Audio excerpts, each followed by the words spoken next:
வமா அர்சல்நாக்க இல்லா ரஹ்மத்தல் லில் ஆலமீன். நபியே, தங்களை அகில உலகங்களுக்கும் ரஹ்மத்தாகவே தவிர நாங்கள் அனுப்பவில்லை. சதகல்லாஹுல் அலீம். சூரத்துல் அன்பியாவிலே இடம்பெற்றிருக்கக்கூடிய இந்த ஆயத்திலே அல்லாஹ் நபிகள் நாயகம் ஸல்லல்லாஹு அலைஹி வஸல்லம் அவர்களை அகில உலகங்களுக்கும் ரஹ்மத்தாக அனுப்பியுள்ளதாக கூறியுள்ளான். இன்னும் ஒரு ஆயத்திலே நபிகளாரை பெற்றதற்காக சந்தோஷப்படுங்கள் என்று அல்லாஹ் கூறுகிறான். அகில உலகங்களுக்கும் ரஹ்மத்தாக அனுப்பப்பட்டுள்ள நபி ஸல்லல்லாஹு அலைஹி வஸல்லம் அவர்கள் தங்களுடைய உம்மத்தின் மீது எந்த அளவுக்கு அன்பு வைத்திருந்தார்கள் தெரியுமா? நபி ஸல்லல்லாஹு அலைஹி வஸல்லம் அவர்களுடைய வரலாற்றிலே இடம்பெறக்கூடிய ஒரு செய்தி. சீரத்துல் ஹலபியா என்ற நூலின் ஆசிரியர் எழுதுகிறார், நபி ஸல்லல்லாஹு அலைஹி வஸல்லம் அவர்கள் பிறந்த சமயம், அதாவது ஆமினா அம்மையாரினுடைய வயிற்றிலிருந்து ரசூல் ஸல்லல்லாஹு அலைஹி வஸல்லம் வெளிப்பட்ட போது முதலாக அவர்களை தூக்கி கொஞ்சியவர் அப்துர் ரஹ்மான் இப்னு அவுஃப் ரலியல்லாஹு அன்ஹு அவர்களுடைய தாயார் ஷிஃபா அம்மையார். ஷிஃபா அம்மையார் நபி ஸல்லல்லாஹு அலைஹி வஸல்லம் அவர்களை தூக்கி கொஞ்சிய போது நபி ஸல்லல்லாஹு அலைஹி வஸல்லம் அவர்களுடைய புனித உதடுகள் உம்மத்தி உம்மத்தி என்று அசைந்ததாக வரலாற்று செய்தி கூறுகிறது. பிறக்கும் தருவாயிலிருந்தே உம்மத்தின் மீது அந்தளவு அன்புடையவர்களாக பெருமானார் ஸல்லல்லாஹு அலைஹி வஸல்லம் அவர்கள் இருந்துள்ளார்கள். நபிகளாருக்கும் நமக்கும் உண்டான தொடர்பு பிறப்பிலிருந்தே தொடங்குகிறது. ஒரு குழந்தை பிறக்கிறது என்றால் அதன் காதை விழக்கூடிய முதல் பெயர் 2 பெயர் தான். ஒன்று அஷ்ஹது லா இலாஹ இல்லல்லாஹ், 2வது அஷ்ஹது அன்ன முஹம்மது ரசூலுல்லாஹ். அந்த குழந்தை பெரியாளாகி வளர்ந்து வஃபாத்தாகி கபருக்கு போகும்போது அந்த குழந்தையின் காதிலே விழக்கூடியது பிஸ்மில்லாஹி வாலா மில்லத்தி ரசூலுல்லாஹ். ஒரு குழந்தை பிறந்ததிலிருந்து அது வளர்ந்து ஆளாகி வஃபாத்தாகி கடைசியாக கபரில் அடக்கப்படும் போது கூட ஆரம்பத்திலிருந்து இறுதி வரை ரசூல் ஸல்லல்லாஹு அலைஹி வஸல்லம் அவர்கள் நம்முடைய வாழ்க்கையிலே கலந்திருக்கிறார்கள். ஒரு முறை ஒரு பரம ஏழை ஒருவர் ரசூலுல்லாஹ்வை சந்திக்க வருகிறார். ரசூல் ஸல்லல்லாஹு அலைஹி வஸல்லம் அவர்கள் ஜனாதிபதியாக இருந்த சமயம் அது. ஜனாதிபதியை சந்திக்க வருவதால் அந்த பரம ஏழை நடுநடுங்கி போய் நிற்கிறார். அவரை பார்த்த ரசூலுல்லாஹ் அவர்களிடம் என்ன சொன்னார்கள் தெரியுமா? நான் ஒரு சாதாரண காய்ந்த ரொட்டியை சாப்பிடுகிற ஏழை பெண்மணியினுடைய மகன்தான் நான். என்னை பார்த்து ஏன் பயப்படுறீங்க அப்படின்னு சொல்லி அந்த ஏழையை ஆறுதல் படுத்தினார்கள். நீங்களே நல்லா யோசிச்சு பாருங்க, இப்ப இருக்கக்கூடிய அரசாங்க அதிகாரிகள் நம்மளை மாதிரி சாதாரண மனிதர்கள் தான். அவங்கள நம்ம பார்க்கணும்னு போனா அவங்கள அவ்வளோ லேசா பாத்திர முடியுமா? இல்ல அப்படியே பார்த்தாலும் அவங்க நானும் இந்த மாதிரி ஒரு சாதாரண மனுஷன் தான்ப்பா அப்படின்னு சொல்லுவாங்களாம்? சொல்ல மாட்டாங்க. ஆனா நபி ஸல்லல்லாஹு அலைஹி வஸல்லம் அவர்கள் உலகத்தில் உள்ள எல்லா மனிதர்களிலும் ஆக சிறந்த மனிதர்கள். ரசூல் ஸல்லல்லாஹு அலைஹி வஸல்லம் அவர்கள் தங்களுடைய நிலையிலிருந்து கீழே இறங்கி வந்து ஒரு ஏழையினுடைய நிலைக்கு பேசுகிறார்கள் என்றால் அவர்கள் உம்மத்தின் மீது எவ்வளவு அன்பு உள்ளவர்களாக இருந்திருப்பார்கள். இதே போல் ஒரு சஹாபி ஒரு முறை ஆட்டின் தோலை உரிக்க தெரியாமல் தடுமாறி கொண்டிருக்கிறார்கள். அதை பார்த்த நபி ஸல்லல்லாஹு அலைஹி வஸல்லம் அவர்கள் அந்த ஆட்டின் தோலை உரித்து காட்டினார்கள். எந்த அளவுக்கு என்றால் ரசூலுல்லாஹ்வினுடைய முழங்கை முழுவதும் அந்த ஆட்டின் தோலுக்குள்ளாகவே இருந்தது. அந்த அளவிற்கு தங்களுடைய நிலையிலிருந்து கீழே இறங்கி அந்த மனிதருக்கு சொல்லிக் கொடுத்தார். நபி ஸல்லல்லாஹு அலைஹி வஸல்லம் அவர்கள் நினைத்திருந்தால் வாயால் சொல்லி காட்டியிருந்திருக்கலாம், இல்லை என்றால் யாராவது ஒருவரை கூப்பிட்டு அவருக்கு செய்து காட்ட சொல்லியிருந்திருக்கலாம். ரசூல் ஸல்லல்லாஹு அலைஹி வஸல்லம் அவர்கள் தானே முன்வந்து அந்த ஆட்டின் தோலை உரித்து காட்டியிருக்கிறார்கள் என்றால் தங்களுடைய உம்மத்திற்கு எவ்வளவு எளிமையாக நடந்து கொண்டிருக்கிறார்கள்.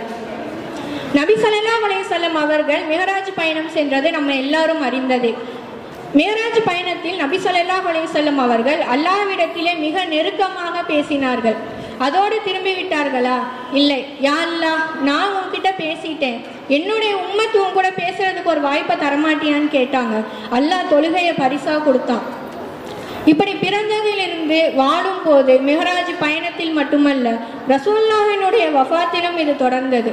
ரசூலுல்லாஹ் ஸல்லல்லாஹு அலைஹி வஸல்லம் அவர்கள் வஃபாத்தாகி கபரிலே அடக்கம் செய்யப்படுகிற சமயம் அருகிலிருந்து பார்த்த அலி ரலியல்லாஹு அன்ஹு, ஃபலல் இப்னு அப்பாஸ் ரலியல்லாஹு அன்ஹு அவர்கள் கூறிய செய்தி என்ன தெரியுமா? நபி ஸல்லல்லாஹு அலைஹி வஸல்லம் அவர்களை கபரில் இறக்க வைக்கப்பட்டும் அந்த சமயத்தில் கூட ரசூலுல்லாஹ்வினுடைய புனித உதடுகள் உம்மத்தி உம்மத்தி என்றே அசைந்ததாக வரலாற்று செய்தி கூறுகிறது. சரி, ரசூலுல்லாஹ்வினுடைய கபரோட ரசூலுல்லாஹ்வுக்கும் நமக்குமான தொடர்பு முடிஞ்சிருச்சுன்னா அதுவும் இல்லை. நம்ம நாளைக்கு வஃபாத்தாகி நம்மளை ஒரு கபரில் வைக்கப்படும் போது ஒவ்வொருத்தருக்கும் 3 கேள்வி கண்டிப்பா இருக்கும். மன் ரப்புக்க, அடுத்ததாக மா தீனுக்க, மூணாவதாக ரசூல் ஸல்லல்லாஹு அலைஹி வஸல்லம் அவர்களுடைய திருவுருவம் காட்டப்படும். இதற்கு பிரபல விரிவுரையாளர் இப்னு ஹஜர் அஸ்கலானி 2 விதமாக விளக்கம் தருகிறார்கள். ஒன்று, ரசூலுல்லாஹ்வினுடைய திருவுருவம் காட்டப்படும். 2வது விளக்கம், ரசூல் ஸல்லல்லாஹு அலைஹி வஸல்லம் அவர்களே அங்கு ஹாலிராவார்கள் என்று விளக்கம் தருகிறார்கள். இதற்கான காரணம் என்ன தெரியுமா? கபரிலே நாம் தனிமையாக தன்னந்தனி சிறையிலே அடைக்கப்பட்டு கஷ்டப்பட்டு கொண்டிருக்கப்படும் போது நம்முடைய சொந்தங்களோ உறவுகளோ இல்ல பெற்றோர்களோ நம்முடைய பிள்ளைகளோ தோழர்களோ யாரும் நம்முடன் கபருக்கு வரப்போவதில்லை. அந்த தனிமையில் நாம் கஷ்டப்பட்டு கொண்டிருக்கும் போது ரசூலுல்லாஹ் நாவும் கூட இருக்கேன்னு சொல்லி நமக்கு ஆறுதலாக துணையாக வந்திருப்பார்கள். நம்முடைய கபரில் மட்டுமல்ல, நாளைக்கு மஹ்ஷர் மைதானத்தில் எல்லோரும் ஒன்றாக குழுமி இருக்கக்கூடிய சமயத்தில் பெற்றோர்கள் பிள்ளைகளை பார்ப்பார்கள், அண்ணன் தம்பியை பார்ப்பான், தம்பி அண்ணனை பார்ப்பான், கணவன் மனைவியை பார்ப்பார், மனைவி கணவனை பார்ப்பார். ஆனால் பார்த்த மாத்திரத்திலேயே எல்லோரும் விரண்டு ஓடுவார்கள். யார் யாரை கண்டாலும் விரண்டு ஓடுவார்கள். காரணம் என்ன தெரியுமா?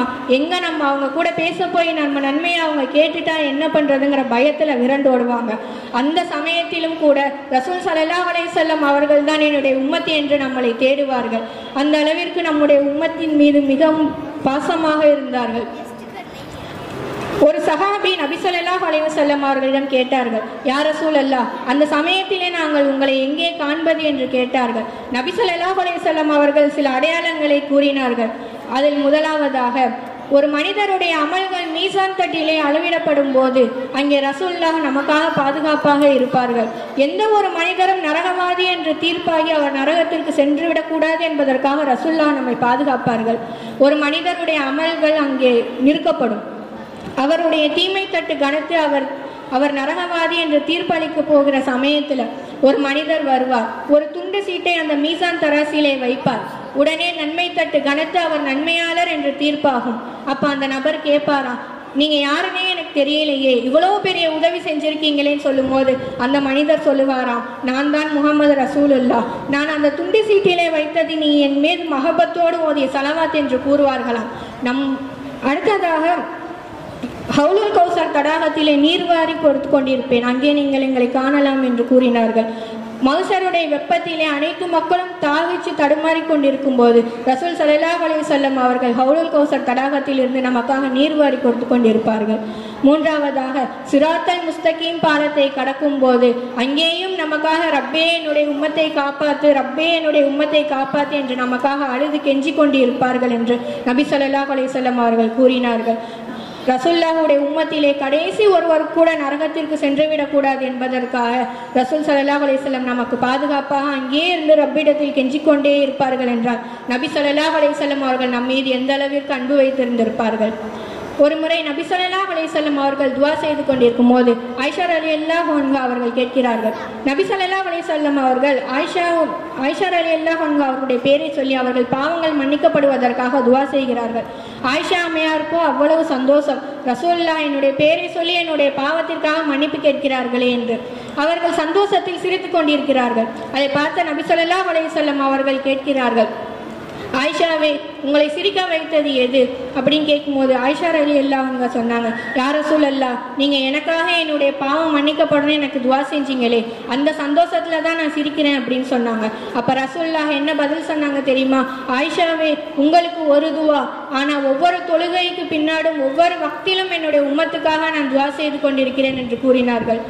ஒவ்வொரு வக்திலும் நமக்காக ரசூலுல்லாஹ் துஆ செய்திருக்கிறார்கள்.